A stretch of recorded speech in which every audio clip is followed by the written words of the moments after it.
Good afternoon, everyone. It's good to see you again. It's been a while. Morning, Prof. I must say, it's a privilege for me to get to have a topic like this, and it felt when I was going through it that it was not something that I would just maybe go open a book and go choose this topic, and just yesterday at KDH, we had a very young lady who was a 16-year-old who came in very sick in internal medicine, and they asked us to evaluate her because she had a bit of PV bleeding.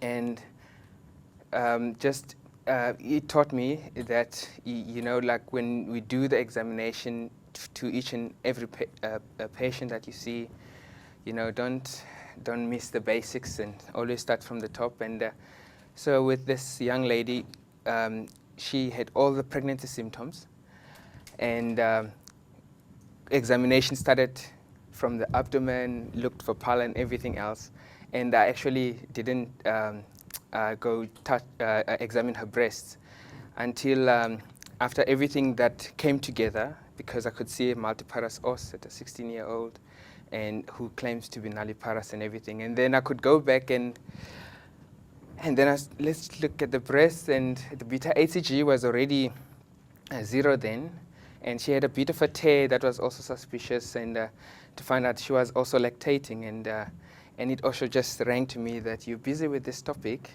and you don't follow the basics, and I just like to encourage each and everyone that we should actually take time to also examine the breasts.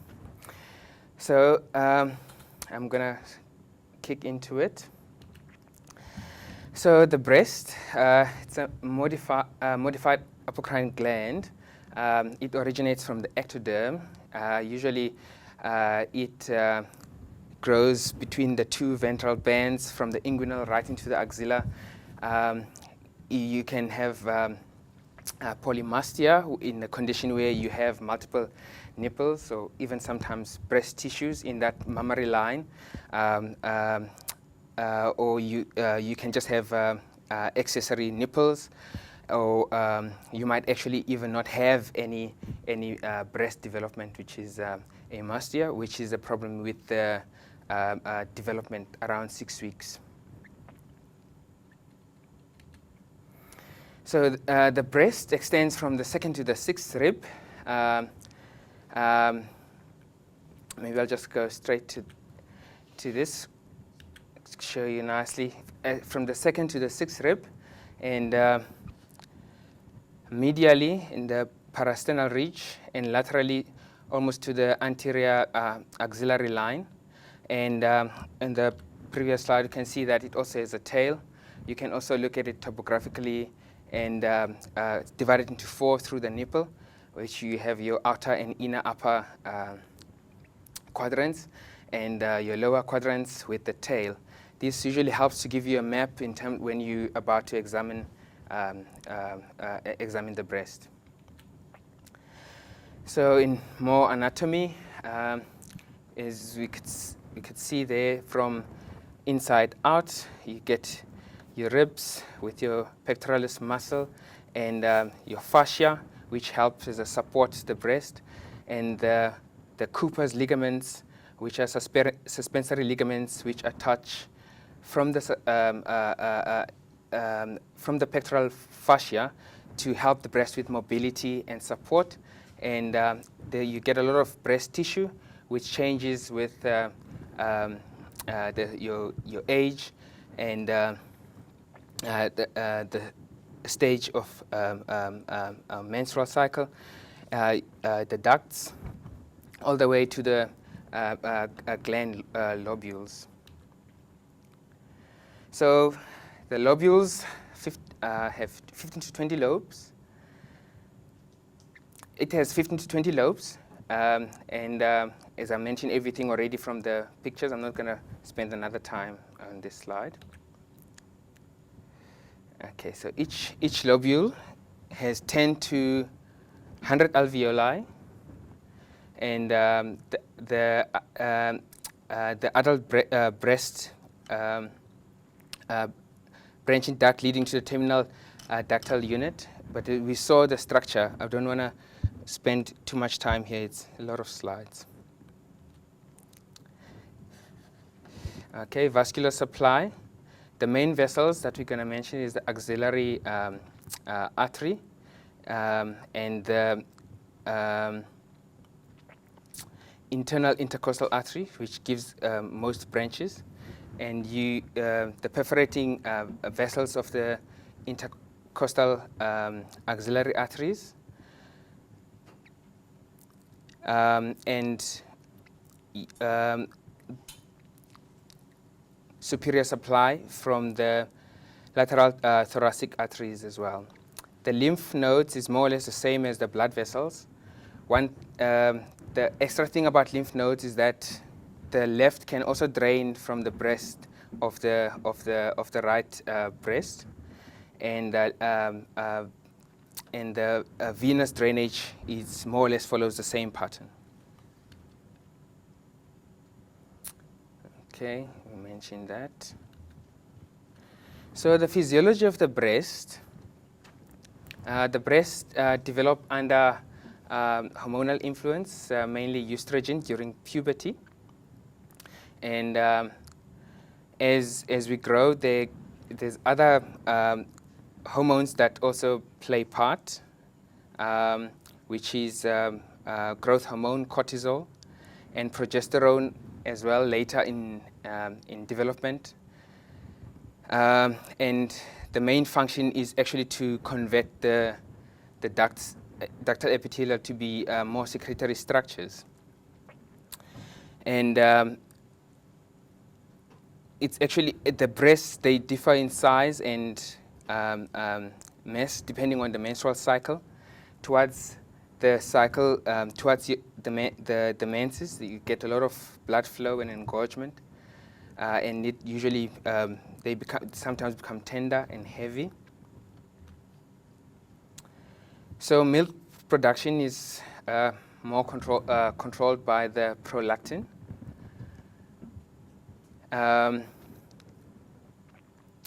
which competes with dopamine and actually helps a lot with milk production. And then oxytocin, which plays a role in the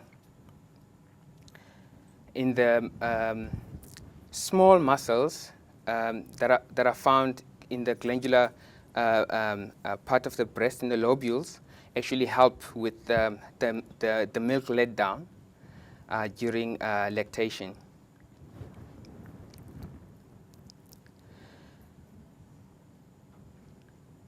So in the postmenopausal phase, as you said, you get changes depending on the menstrual cycle under the hormonal hormonal function. Postmenopausal, usually the hormones decrease, and the breast could get even a bit more dense and sometimes a bit more fatty. So on a breast examination, so we see our patient, we take the history as usual, but the history should also be like focused if we gonna be specifically looking at the breast. So the age of menarche and menopause, if they've already reached that, the menstrual cycle, pregnancy history, breastfeeding and for how long, if there's any influence of any hormone, external hormonal therapy like contraception, hormonal replacement therapy, a surgical history of the breast, and if there's any other treatment for gynecological diseases, family history of a breast condition, and a history of breast trauma. So the examination, so breast examination. So the timing is important in terms of when you do the breast examination. So the best time is usually just after the menstrual, the menstrual periods. And positioning, it's usually best to have the patient sitting on the edge of the bed with the back straight and with the shoulders down. And so we can start with the sitting up with the shoulders down. And actually, you can ask, if you're going to start with the right breast, you can ask her to extend the arm relaxed. We can support the arm so that you can examine in any way. You can start from outside in. You can start from the tail, which is in the axilla. And you start feeling with the tips of your fingers, which are more sensitive.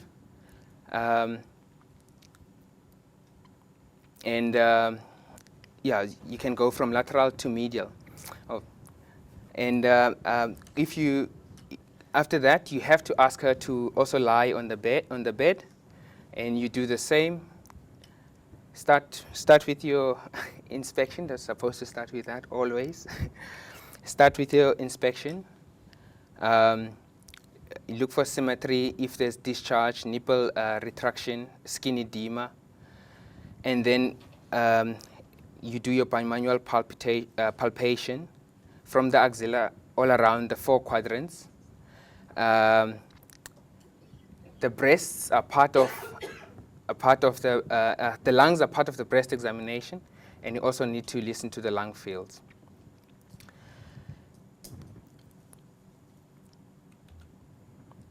This is just to illustrate what I said. So maybe I might be nervous and say things mixed up, but we always start with the inspection, with the patient nice and relaxed.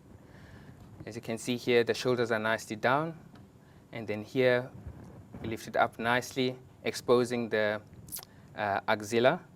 And then here with the hands on the hips, actually relaxes your latissimus dorsi and your pectoralis muscle, so that if there's any nodules that are starting to show under the clavicles, you can also be able to see them. And then the palpation starting from the axilla all around. You can start from inside out, you can go all around, or you can start from outside and go in. So it's also very important to encourage the patients to self-examine. So self-examination usually once a month. It actually helps with picking up any breast masses quite early, and also as a gynecologist maybe once a year.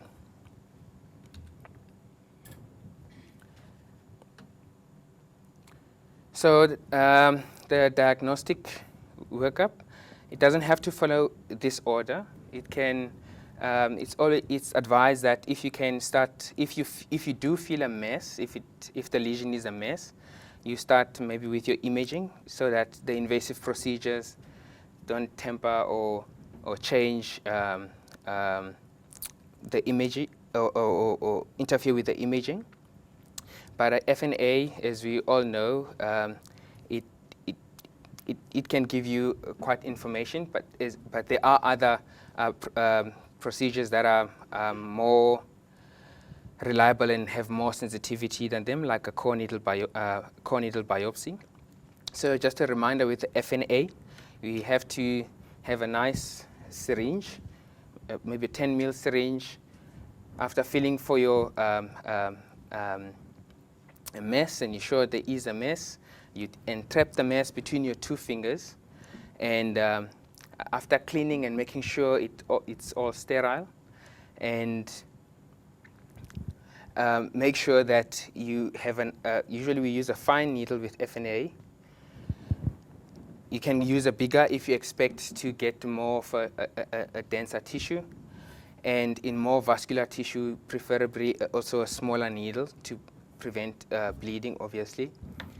And once you entrap the mass, you can actually take your syringe with a needle. So it was advised actually initially to even remove the plunger and just go in with the needle and see if there's anything that drains.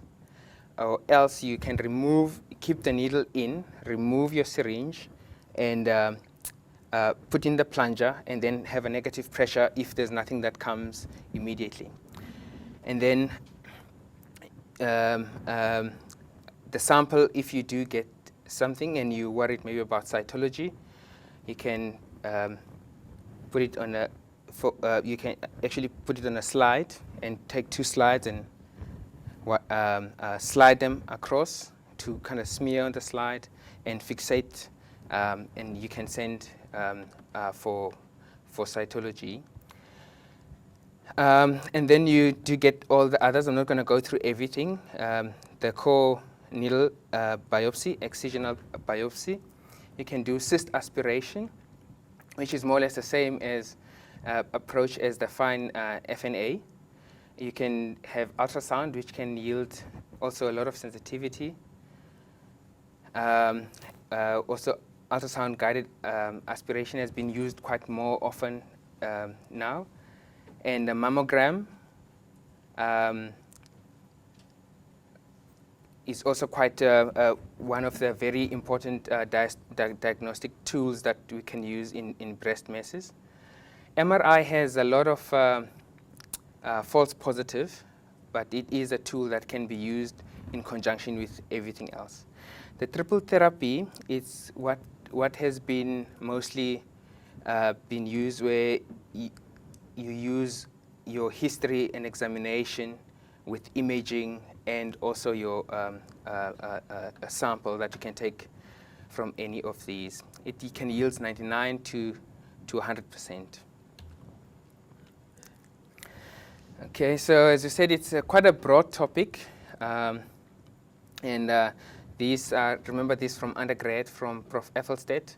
He said when there's a breast mass, you must consider it something serious until you can prove it otherwise. So if a patient presents with a breast mass, just an overview from the little that I've said, obtain the history and examination. It already guides you which way to go or what you most probably dealing with. And so if the examination, so the patient feels a mess, or the patient feels a mess. If the examination suggests no mess, then you can review the lady in 2 to 3 months. Or if you do have a indeterminate lesion, so it will depend on the age. I know some of the guidelines were saying 35, but I took this sort of saying the younger patients around about close to 30. Then ultrasound is more preferably than mammogram because of the density of the tissue. And also the ultrasound can pick up and actually see more on a denser breast tissue. And if they are above 30 years of age or older, then a mammogram is preferred. And if you do have a nice solid mass, then you can add on and do a biopsy. A core needle biopsy would preferably the procedure of choice. So the main reason we actually do the breast examination and to have an overview is actually we're scared of that we might miss something more malignant that can cause actually problems. And all the approach is just to help us that we don't miss something that could be of more malignance. So this is just a classification. Mostly our surgical colleagues are using in a patient that presents with a palpable breast mass.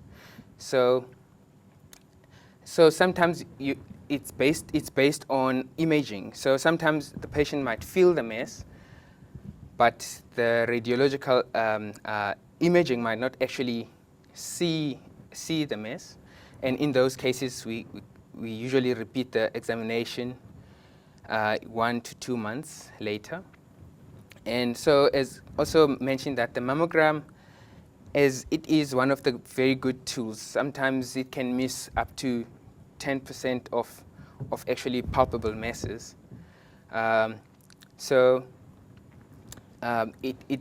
the history and examination in combination with biopsy actually yields much more. So if there's less risk of malignancy in that particular case, we can repeat the imaging for 2 years every 6 months until maybe you might maybe yield something better, or it can show it can actually show itself. Obviously, you also have to look at the patient. As I said, it's more low risk, probably a younger case that you would follow up. And if there is a suspicious a lesion, so you would actually want to see a suspicious lesion on imaging, then you'd want to have a biopsy and refer accordingly.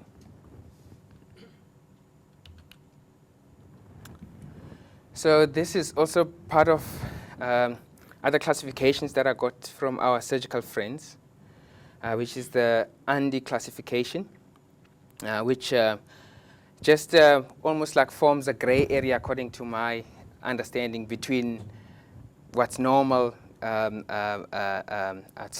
the disease, and tries to meet halfway and get what happens in between, also to be part of a classification.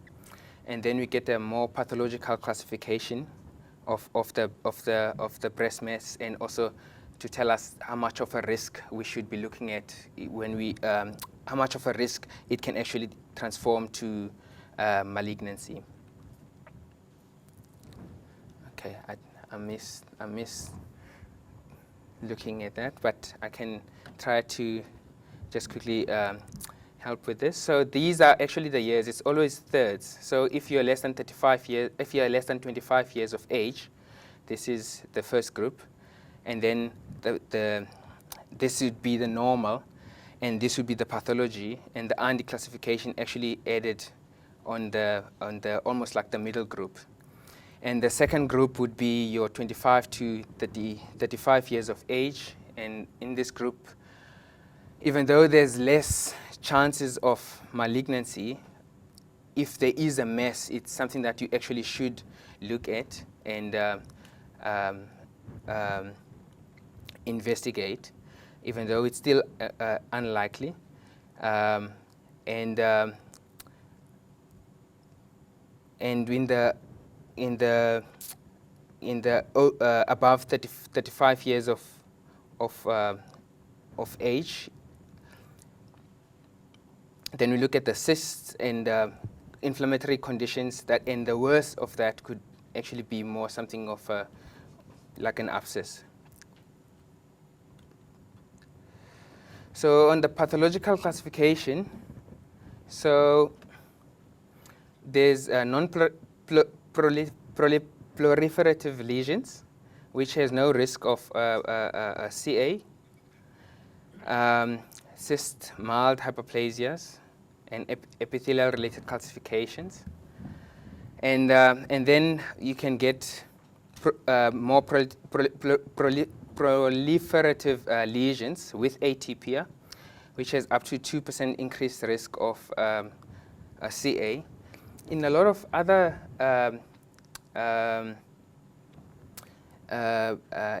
information that I looked at, some might maybe been a bit older, the fibroadenomas, in most, it was mentioned that, you know, it's quite a benign breast lesion. But I see now it has a little bit of increased risk to actually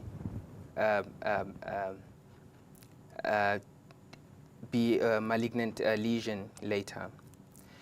And then you get the more atypical proliferative lesions, which have a higher risk of transforming to malignancy. So for the topic for me, I decided to have more pregnancy and lactation and the non-lactating breast. Because it's such a broad topic, I decided to go to look at more in the pregnancy and lactation. So pregnancy also has influence on the breast and its condition due to the hormonal impacts, the hormone and changes that it can do to the breast itself. So, and breast cancers do also appear in pregnancy, but the physiological changes can make it very difficult because the tissue, the breast becomes more dense and becomes more engorged, and with a lot of blood supply, and some lesions might not be as easily palpable.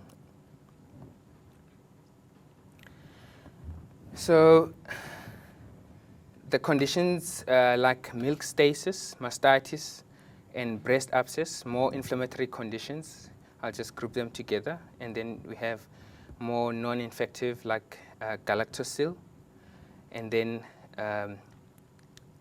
benign tumor, which we'll talk about the fibroadenoma, and breast hypertrophy with pregnancy, and a nipple discharge. So with milk stasis, it's actually called the puerperal mastitis. So it's mainly due to the milk not actually being able to come out and collecting and forming almost a medium for bacterial growth. That on its own stretches the area that it's stuck in. It could be in the in the sinuses, just under the nipple, which that can also cause inflammation, and that can actually start then becoming inflamed breast, which is mastitis. And then, as everything gets worse, the acute inflammation can actually can start with fissures. Fissures maybe from could have been dry, or some ladies do present with cracked nipples, and those fissures could be easily entry points for infection.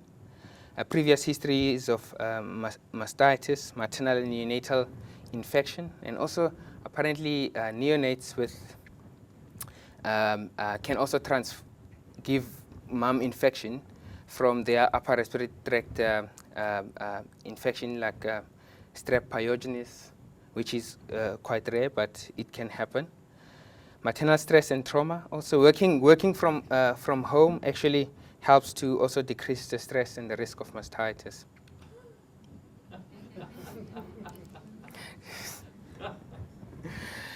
So breast pain. How the lady would present maybe with breast pain, breast swelling, feeling ill, could be feverish, and when you start to look at them, the skin could be red, and the breast might appear lumpy and inflamed. It could get worse and have changes, cellulitis, where the whole breast gets red, hot, and inflamed, and up to changing and get indurated, almost like an orange peel appearance, and abscess formation can happen. And most common organism is, the culprit is mostly the Staph aureus, but it's also been shown that group A and B hemolytic strep, and to a very much lesser extent E. coli and TB has been seen as a cause of mastitis. So these are maybe not the best pictures. This is just a picture ultrasound of mastitis, and this is a breast abscess, just to at least show some imaging. But in the management of mastitis, we actually have to rest the mom and give her enough fluids, and it'd be good to actually frequently empty both breasts by feeding, And this is in a mild condition where you can actually start breast massage or sometimes heat application, maybe with a nice warm cloth can work. And in severe cases, you probably want to avoid hitting the breast and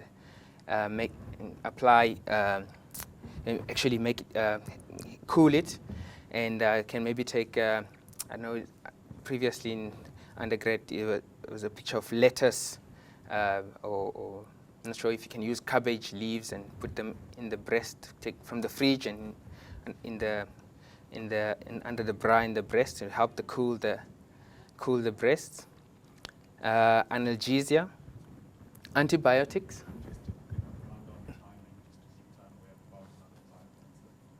5 minutes left. Okay, thanks.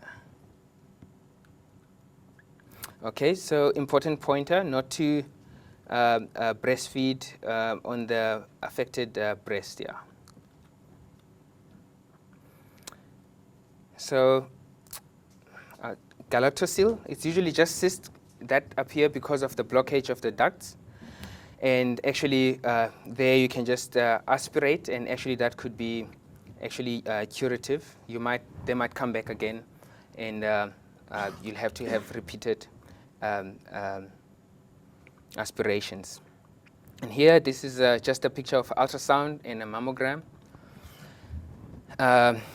Actually, this mammogram was done in a lactating mom, and there it shows a classical the fat density of the milk. The partial density of the milk actually shows on a mammogram, which is something that can be helpful in galactoceles. Case report. I'll try to be quick. This is a lady from Toronto. She's a 31-year-old, gravida 5, para 4. She's at 18 weeks pregnant, who presented with a 4-month history of fast-growing, tender, engorged, and heavy breasts. So from the approach there with her initially was to exclude all masses. So imaging was done, biopsies were done, blood works were done. They were all negative. LFTs, liver functions, inflammatory markers, and got to the diagnosis of actually gigantomastia. So it is a rare condition, but it is recurrent. It's 1 in 100,000, and it has 4 subtypes. And the one that we saw now, it's more gestational. There's stipulations that it could be more related to prolactin release, since prolactin helps with the milk production, and that actually could be the main cause. And there's no clarity in terms of if it's is it the increased hormones in pregnancy, or rather the sensitivity of the breast to the normal hormones that actually causes this. So skin laceration, necrosis, and hemorrhage can occur, and in severe cases, sepsis and multi-organ dysfunction. Okay, this is just quick pictures of inflammation. So this is just, I'm sure, from the pressure of the breast. So we already mentioned what is stipulated, so there's no clear cut in terms of what is really happening, but there has been association with autoimmune diseases and some with inflammatory cases or liver conditions that go with it, but hasn't been a nice, clear in terms of what is the true cause of the condition. So management will need early detection and good bra support, as that can actually be very heavy and also affect the back. Good skin hygiene, good analgesia, antibiotics if it's necessary. It needs a multidisciplinary approach to plan after pregnancy. Bromocriptine has been also been advised even during pregnancy with this effect of IUGR. And then obviously you can think of maybe surgical management after the baby is done. And choosing between reduction mammoplasty or mastectomy will depend on if mom is actually wanting to breastfeed in the future. So it can actually get more than just the two. It can get even more breasts. This is polymastia. I think I might not be able to. You want some more? Edward's going to chair this, but I just wanted to show you Lunga's feet. Not wearing shoes today.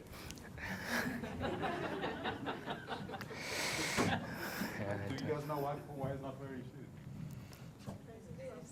Crazy socks day, right? But we didn't get to see anyone's socks. Do you guys want to show us your socks?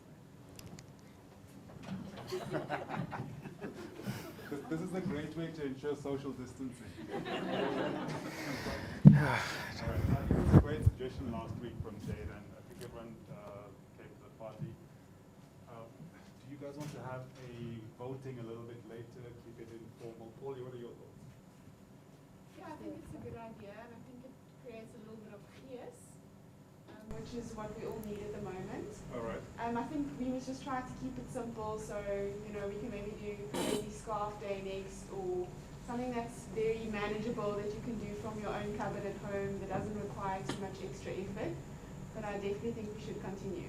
I've got one suggestion from Jenny. So I'm going to ask all of you to pull your phones out, like right now. Literally, take your phones in your hands. Take me on your WhatsApp and send me a suggestion in the next 30 seconds. I'm waiting. 30 seconds, go. Go.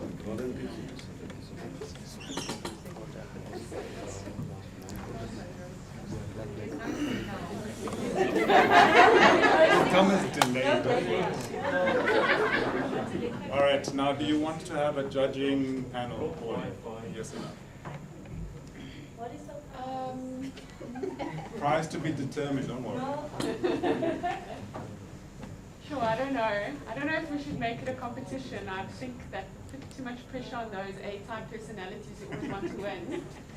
Okay, myself. Okay, so we'll let that go. Thank you everyone for participating. Great suggestions, and I'll hand it back to the team. Luca, thank you very much. I will just chair the question.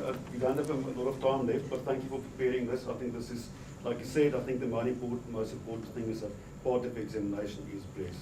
And still, breast cancer is still one of the most common carcinomas, and we don't want to miss that.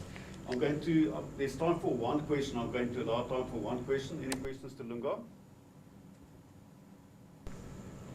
Richard, what is your opinion on the timing of screening and what age you think we should start? Because there are various recommendations around the world. From your reading, do we have local guidelines? Most were showing a screening by mammogram from 40 years of age, and that goes with, again, with the density of the tissue and being able to pick up and being more sensitive than ultrasound a bit earlier. Every how long? How often should they get the mammogram? I think around about a year or something. Annually. Oh, 5 years more or less, yeah. 4 to 5 years, though. I missed that. So. Okay, thank you very much, and then we will give